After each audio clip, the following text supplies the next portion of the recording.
Ya, salam, selamat pagi Bapak Ibu, jemaat Tuhan yang diberkati oleh Tuhan Yesus. Kita akan mendengarkan firman Tuhan pada pagi yang diberkati ini. Namun sebelumnya mari kita menghadap Tuhan di dalam doa. Bapa di sorga, Engkau Allah kami, Engkau Tuhan kami, Engkau Juru Selamat kami. Saat ini kami siapkan hati, pikiran, perasaan kami untuk dilawat oleh kebenaran firman-Mu. Karena itu biarlah firman-Mu pagi hari ini melawat, mengurapi, memberkati kami. Sehingga kami hidup di dalam kebenaran firman-Mu. Kami tidak hanya menjadi pelaku-pelaku firman-Mu. Kami tidak hanya menjadi pendengar, tapi kami boleh menjadi pelaku-pelaku firman-Mu. Mari berkati kami, berfirmanlah Bapa di dalam nama Yesus Kristus. Firman yang hidup kami berdoa. Amin. Ya, firman Tuhan bagi kita pada pagi yang diberkati Tuhan terambil dari Mazmur 86 ayat yang pertama hingga ayat yang ke-12. Saya akan bacakan bagi kita. Dengan perikop doa minta pertolongan.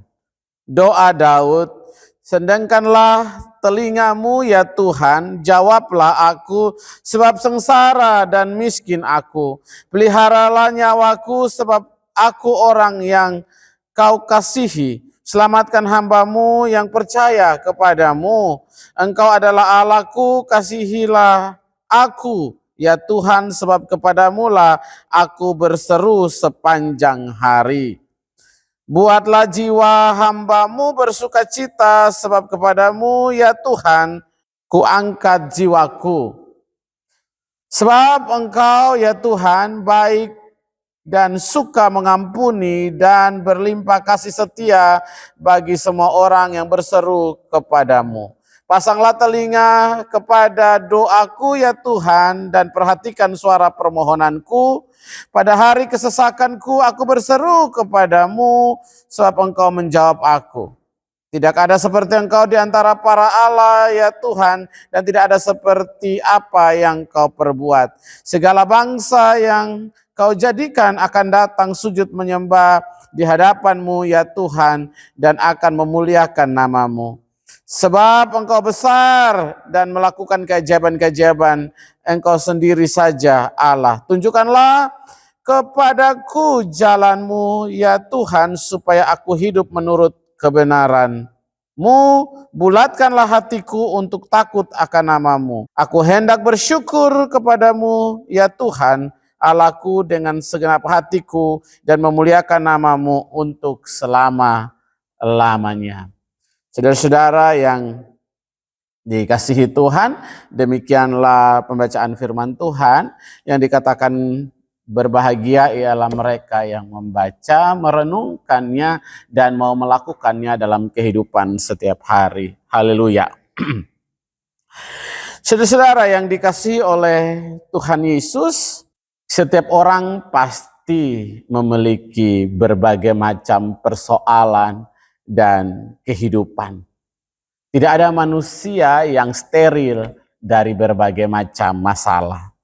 Lalu apakah kita merasa bahwa kita ketika dalam menghadapi kehidupan kita, dalam masalah yang kita hadapi, apakah kita merasa bahwa tidak ada jalan keluar lagi untuk setiap masalah yang kita hadapi? Adakah kita merasa putus asa dalam kehidupan kita, baik tentang pekerjaan kita, baik tentang pelayanan mungkin, baik tentang panggilan kita, baik tentang cinta mungkin, atau tentang iman kita sudah mulai ada dalam zona-zona meragukan Tuhan.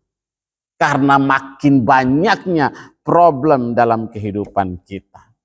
Saudara, di sepanjang kehidupan kita ada saat-saat di mana kita lemah, lelah, tertekan, baik sakit secara fisik maupun mental, maupun psikologi kita terganggu.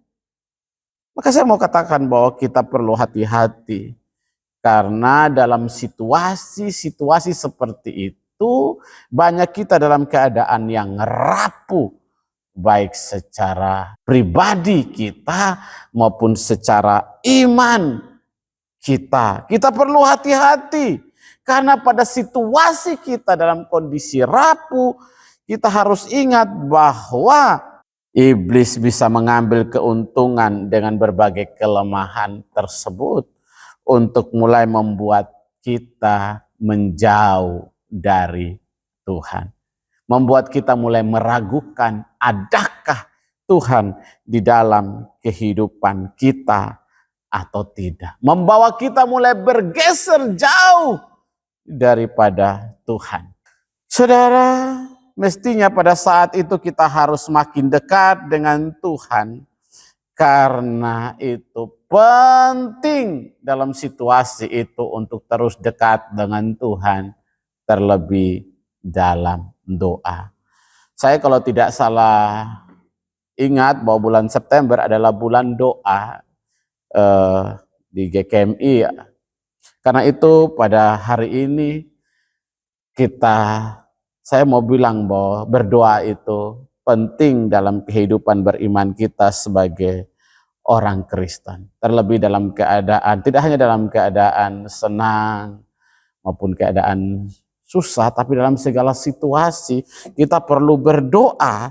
Kita perlu memiliki jam doa yang tertib dalam mesbah keluarga secara rutin untuk minta kekuatan Tuhan menjalani hari-hari yang makin hari makin sulit. Karena doa bagi orang Kristen sesungguhnya adalah napas kehidupan. Jadi kalau kita sebagai orang Kristen tidak berdoa, sesungguhnya secara rohani kita sebenarnya mati. Karena apa? Roh kita tidak tersambung dengan sumber kehidupan itu, yaitu Yesus Kristus. Kita pernah mendengar bahwa, bahkan ada lagu bahwa Tuhan hanya sejauh doa. Bagi orang percaya, kita mesti sungguh-sungguh percaya kepada Tuhan Yesus bahwa doa adalah sarana terbaik bagi kita untuk terhubung dengan Tuhan. Untuk mendapatkan kekuatan dalam berbagai-bagai kehidupan kita. Karena lewat doa kita bisa menyampaikan segala yang terjadi dalam kehidupan kita. Kita bisa curhat dengan sesuka hati kita kepada Tuhan. Kita mau sampaikan apa dan Tuhan Maha mendengar segala yang kita sampaikan. Tetapi harus kita ingat bahwa doa yang bagaimana yang sesungguhnya dijawab Tuhan dan memuliakan Tuhan. Karena itu kita perlu belajar dari firman Tuhan. Bacaan kita hari ini yang terambil di dalam Mazmur 86 merupakan doa dari Raja Daud. Kita perlu belajar dari Raja Daud bagaimana ia berada dalam situasi sulit. Sekalipun dia tetap berdoa dan dia tidak berputus asa, tetapi dia bertekun, dia membawa segala isi hatinya kepada Tuhan dan minta pertolongan Tuhan. Karena itu ada beberapa hal yang perlu bisa kita teladani, bisa kita belajar bagaimana sikap iman Daud dalam berdoa. Karena banyak kadang-kadang doa yang tidak dijawab Tuhan karena doa yang tidak sesuai dengan kehendak Tuhan. Sikap kita dalam berdoa juga kadang-kadang tidak sesuai dengan kehendak Tuhan. Iman kita, sikap iman kita berdoa juga kadang-kadang mempengaruhi banyak, sehingga banyak doa kita yang kadang-kadang tidak sesuai dengan kehendak Tuhan. Karena itu mari kita belajar beberapa hal dari sikap iman Daud saat berdoa. Yang pertama, sikap iman dalam berdoa yang pertama adalah doa kita harus mengakui keadaan diri kita di hadapan Tuhan. Menyadari posisi kita di hadapan Tuhan. Pada ayat yang pertama dikatakan oleh Daud begini, sandengkanlah telingamu ya Tuhan, jawablah doa aku, sebab sengsara dan miskin aku. Saudara-saudara, jelas di sini bahwa Daud menulis kitab Mazmur 86 ini. Daud sedang berada di tengah tekanan dan pergumulan hidupnya. Dia dalam tekanan berbagai macam masalah. Tetapi Daud dalam segala tekanan kehidupannya, dia hanya berdoa. Dia tidak lari kepada siapapun. Daud sepanjang hari dia berseru dengan rendah hati kepada Tuhan dengan segenap hati. Dia meminta pertolongan Tuhan. Daud tidak hanya memohon perkenanan Tuhan untuk menolongnya dalam berbagai situasi, karena kitab ini atau perikop ini ditulis Daud dalam keadaan tertekan. Daud tidak hanya memohon menolong pertolongan Tuhan daripada musuhnya, tetapi Daud sadar akan diri, keadaan, dan posisinya. Dia mengaku dengan jujur di hadapan Tuhan bahwa aku lemah, aku tidak berdaya, aku miskin, atau dengan kata lain, aku hina. Kata-kata Daud ini bukan menunjukkan bahwa dia mengasihi dirinya sendiri. Tidak. Tetapi merupakan sebuah pengakuan diri Daud kepada Tuhan bahwa dia bukan siapa-siapa. Ini pengakuan jujur Daud di hadapan Tuhan bahwa dia makhluk yang lemah. Dia memerlukan pertolongan Tuhan, dia memerlukan penyertaan Tuhan, dia memerlukan tangan Tuhan untuk menolong dia. Dia sebenarnya orang yang tidak layak, dia cuma debu dan tanah yang tidak layak di hadapan Tuhan. Bahkan di tafsiran mengatakan bahwa Daud ketika berdoa kepada Tuhan, dia tidak berani mengangkat kepalanya, tetapi dengan kepala yang tertunduk dia sadar diri bahwa dia adalah hamba yang miskin, lemah, hina, dan tidak berdaya. Doa Daud yang menyadar diri dan posisinya di hadapan Tuhan ini berbeda dengan sikap doa orang Farisi saat berdoa dalam Lukas pasal 18 ayat 9 dan 11 saya bacakan bagi kita. Dan kepada beberapa orang yang menganggap dirinya benar dan memandang rendah semua orang lain, Yesus mengatakan perumpamaan ini. Ada dua orang pergi ke bait Allah untuk berdoa, dan seorang adalah Farisi dan yang lain adalah pemungut cukai. Orang Farisi itu berdiri dan berdoa dalam hatinya begini, ya Allah, aku mengucap syukur kepadamu karena aku tidak sama seperti semua orang lain, bukan perampok, bukan orang lalim, bukan pesina, juga bukan seperti pemungut cukai ini. Saudara, orang Farisi ini datang dengan tidak menyadari diri dan posisinya bahwa dia adalah hamba. Dia coba mengangkat dirinya, merasa dia paling benar, dia paling hebat. Bahkan dia membandingkan dirinya dengan pemungut cukai. Dia merasa bahwa dia paling layak menghadap Tuhan. Ini berbeda dengan Daud. Daud merasa diri dia tidak layak. Begitu juga dengan doa soal pemungut cukai. Tuhan, aku orang berdosa. Menunjukkan bahwa doa harus sadar diri. Kenapa? Karena kita sedang berhubungan, berkomunikasi dengan Tuhan pemilik langit dan bumi. Bahkan dia pemilik napas hidup kita. Karena itu doa tidak perlu sombong, memamerkan kehebatan, kebaikan kita, segala yang kita lakukan. Ingin menunjukkan kepada Tuhan bahwa kita lebih baik daripada Tuhan. Doa yang benar adalah doa yang merendahkan diri, yang tahu posisi kita di hadapan Tuhan. Saudara, kita belajar dari dua sikap iman dalam berdoa. Dari sikap seorang Daud, raja yang besar, yang diangkat begitu luar biasa menjadi raja yang besar. Tapi dia sadar diri bahwa dia cuma hamba yang miskin, lemah, dan tidak berdaya. Tidak. Dan beda dengan sikap doa orang Farisi yang memamerkan segala keberhasilannya di hadapan Tuhan. Lalu bagaimana dengan doa kita selama ini? Sudahkah sikap kita dalam berdoa? Pernahkah kita jujur mengakui kebesaran Tuhan? Atau sibuk memamerkan prestasi kita kepada Tuhan? Tuhan, saya pelayanmu, saya lebih hebat daripada yang lain. Bukan itu yang Tuhan mau. Kita harusnya datang berdoa kepada Tuhan dengan lebih mengutamakan kebesaran Tuhan.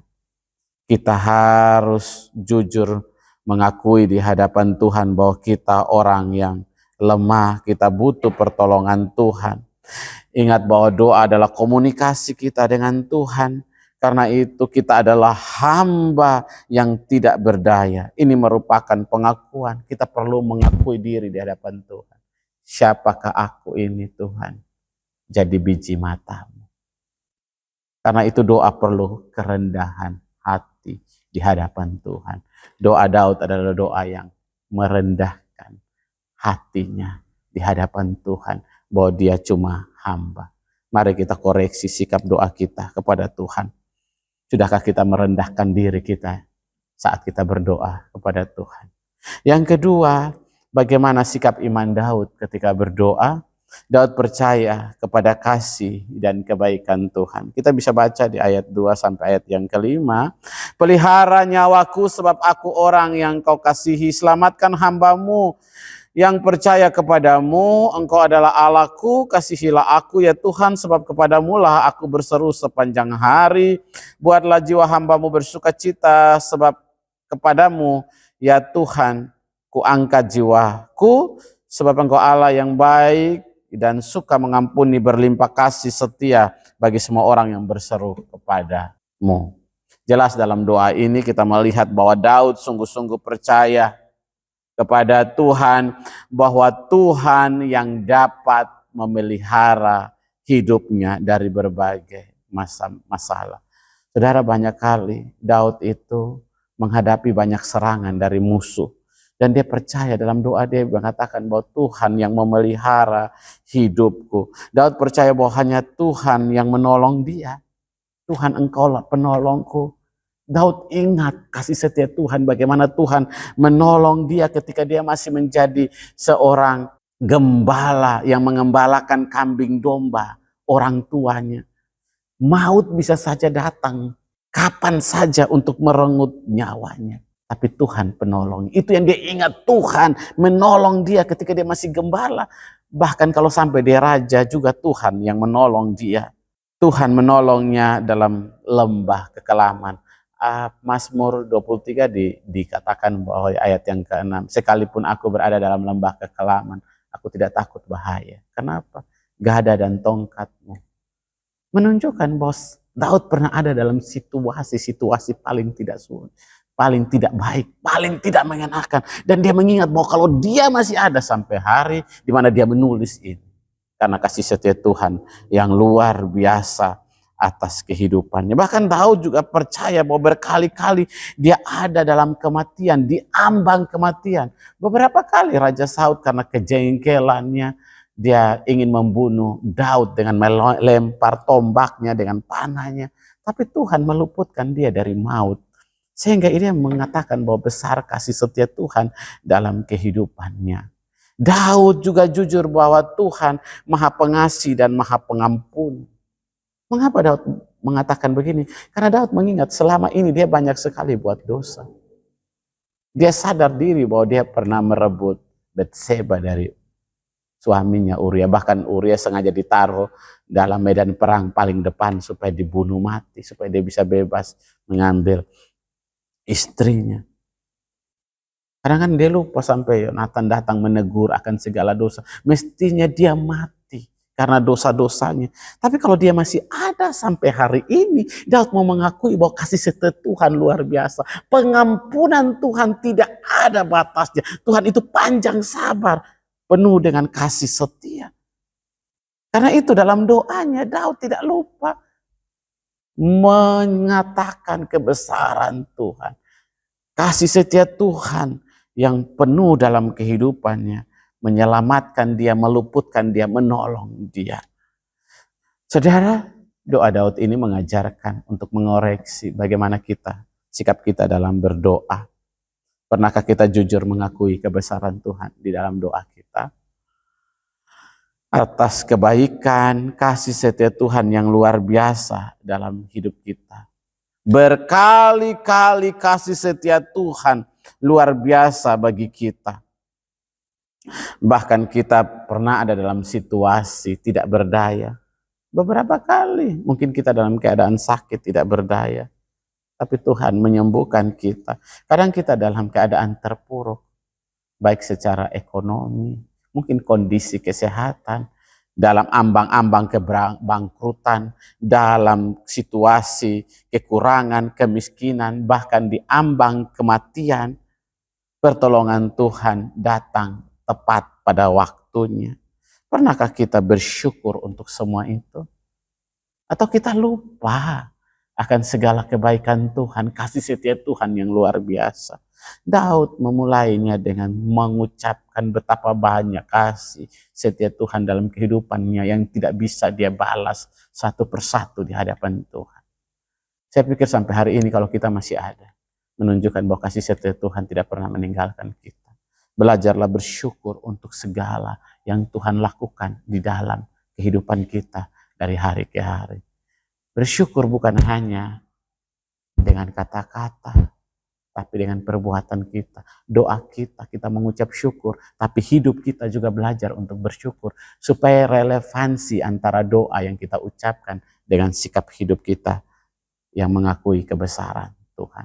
Banyak orang yang bilang bersyukur, berdoa bersyukur, tapi sikap hidupnya mengeluh. Menunjukkan tidak ada koneksitas antara doa kita dan sikap hidup kita. Yang berikut, yang ketiga, bagaimana sikap iman Daud dalam berdoa. Dia mengakui kebesaran dan kekuasaan Tuhan. Mari kita perhatikan ayat 10 dari Mazmur 86. Sebab engkau besar dan melakukan keajaiban-ajaiban. Engkau sendiri saja, ya Allah. Saudara, jelas dari ayat ini bahwa Daud mengakui bahwa Tuhan adalah Allah yang berkuasa, yang melakukan perkara-perkara ajaib dalam hidupnya dan bangsanya, dan Tuhan lakukan dengan tangan-tangannya yang luar biasa, baik dalam hidupnya maupun dalam kehidupan berbangsa. Daud sangat mengakui bahwa tiada Tuhan yang seperti Allah yang dia sembah. Dikatakan bahwa tidak ada Allah yang seperti engkau.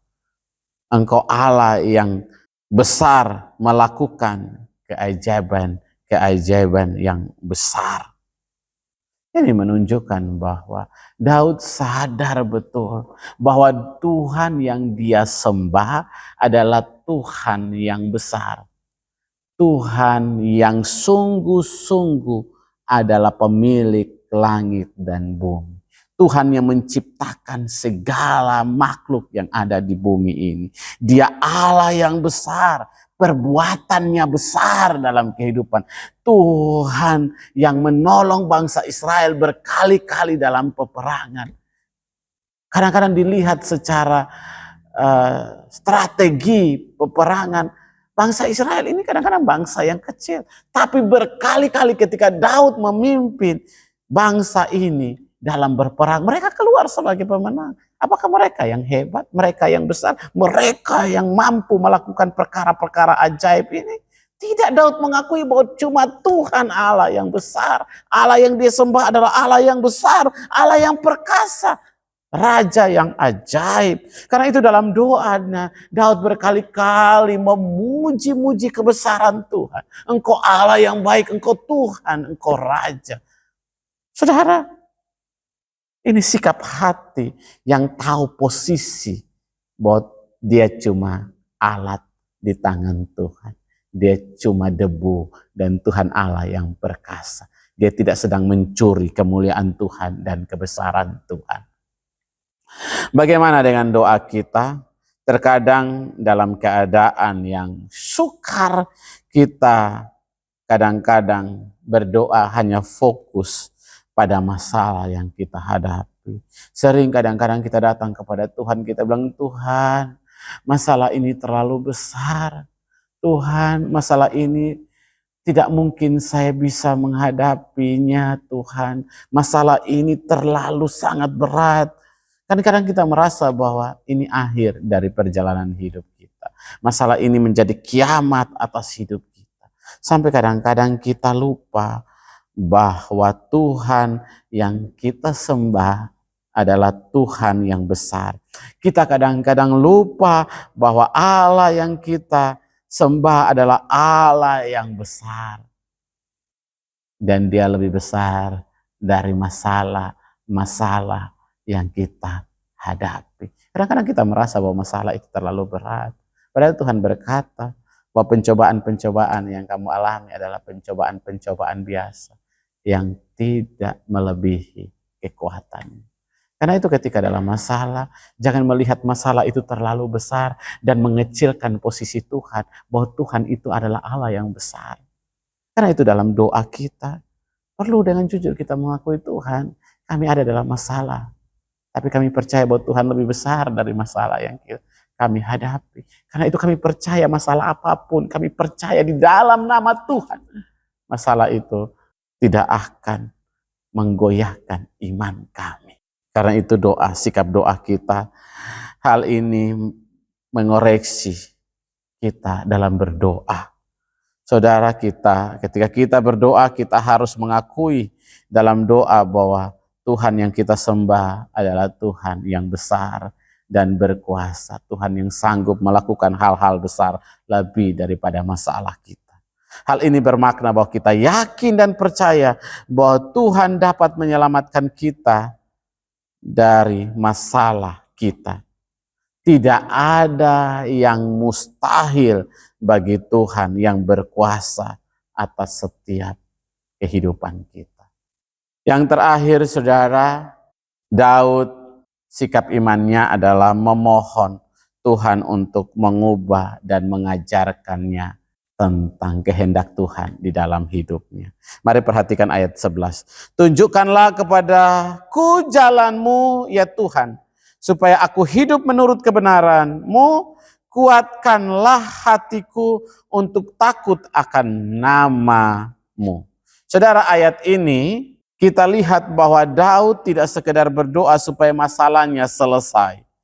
Dia tidak hanya berdoa untuk meminta Tuhan menyelamatkannya, menolongnya, tapi lebih daripada itu, Daud meminta Tuhan mengubah hatinya untuk semakin mengasihi Tuhan. Dia berdoa agar Tuhan mengajarkannya tentang kehendaknya dan menurutnya kasih setia Tuhan dan menghormati Tuhan dalam kehidupan. Dia minta sama Tuhan. Jelas dikatakan bahwa Tuhan, tunjukkan kepadaku jalan-Mu ya Tuhan, supaya aku hidup menurut kebenaran-Mu. Dia minta Tuhan untuk mengajarkannya kebenaran firman Tuhan, mengubah hidupnya. Daud mau supaya Tuhan mengajar dari hari ke hari tentang kehendak Tuhan dalam hidupnya, agar dia dituntun dalam kebenaran firman-Nya yang akan mengubah karakter, sikap, dan gaya hidupnya. Dia minta Tuhan ajar dia lewat masalah sekalipun, supaya dia belajar melihat ada kehendak Tuhan di balik masalah itu. Dia berdoa supaya masalah yang mungkin dia hadapi dalam hidupnya menjadi sarana bagi Tuhan untuk mengajarkan kepadanya dan mengubah hidupnya. Setiap masalah, dia percaya bahwa setiap masalah yang Tuhan izinkan terjadi dalam kehidupannya adalah sarana Tuhan untuk mengajarkannya melihat kehendak Tuhan lebih besar daripada kepentingan dirinya sendiri. Karena itu, saudara-saudara, Daud mau Tuhan mengajarkannya dari hari ke hari dan menuntunnya supaya dia hidup benar menurut kehendak Tuhan. Apapun yang terjadi dalam kehidupannya, biarlah itu menjadi sarana bagi Tuhan untuk mengajarkannya, untuk hidup lebih lagi dekat dengan Tuhan. Bagaimana dengan doa kita? Kadang doa kita lebih banyak minta berkat. Tuhan berkati saya, berkati itu tidak masalah, berkati supaya punya ini, punya itu, Tuhan jaga lindungi, boleh, itu penting bagi kita, karena doa adalah apa yang bisa kita minta kepada Tuhan, Dia pemilik hidup kita. Minta perlindungan, tapi kadang-kadang kita lupa minta Tuhan untuk mengajarkan kita lewat segala persoalan hidup kita. Makanya kadang-kadang kalau dalam doa kita, dalam masalah kita kadang-kadang hanya bilang, aduh Tuhan tolong supaya lewatkan masalah ini. Tapi kita lupa bilang, Tuhan saya bersyukur untuk masalah ini. yang mengajarkan saya artinya sabar, mengajarkan saya artinya merendahkan diri, artinya melayani. Daud sadar, dia minta Tuhan untuk mengajarkan dia lewat segala yang dia alami. Karena itu dia sampaikan kepada Tuhan di dalam doanya. Supaya Tuhan memakai setiap masalah dalam kehidupannya untuk mengubah hidupnya, sikap dan karakternya untuk lebih serupa dengan Kristus. Maka kita pun harus dalam kondisi posisi yang sama. Dalam doa kita kepada Tuhan, jangan hanya minta pertolongan Tuhan, jangan hanya memohon dikabulkan doa kita, tapi minta Tuhan lewat masalah itu mengajarkan kita banyak hal untuk kita percaya pada kedaulatan Tuhan. Percaya bahwa ada maksud dan rencana Tuhan di balik setiap persoalan yang kita hadapi dalam kehidupan kita. Kita juga harus sadar bahwa Tuhan punya otoritas untuk mengabulkan doa kita. Kadang ada banyak doa kita yang tidak dijawab oleh Tuhan karena bertentangan dengan kehendak Tuhan.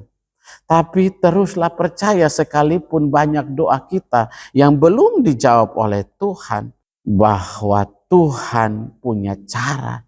Tuhan sedang merangkai banyak hal dalam kehidupan kita untuk mengajarkan kita tetap memiliki iman teguh kepada Tuhan walaupun doa kita belum tentu dijawab Tuhan. Jadi teruslah berserah, berdoa kepada Tuhan, yakin dan percaya bahwa Tuhan sedang mengajarkan kita menjadi pribadi yang kuat dan terus percaya kepada Tuhan. Saudara, itu sikap iman dari Daud ketika dia berdoa kepada Tuhan. Yang pertama, dia berdoa dengan sikap iman sadar diri bahwa dia cuma hamba. Sikap yang kedua, dia berdoa, dia mengakui kebesaran, kebaikan Tuhan, kasih setia Tuhan. Yang berikut, dia mengakui kekuasaan Tuhan. Dan yang terakhir, dia berdoa dengan memohon Tuhan untuk mengubah dan mengajarnya supaya lebih baik ketika menghadapi masalah ataupun masalah dalam kehidupannya setiap hari. Mari kita memiliki sikap iman yang benar dalam berdoa, sehingga hari-hari kita setiap kali kita berdoa, kita tunduk pada pemilik otoritas hidup kita. Tuhan memberkati kita dan kita menjadi pendoa-pendoa yang berkenan di hadapan Tuhan. Tuhan memberkati kita. Amin.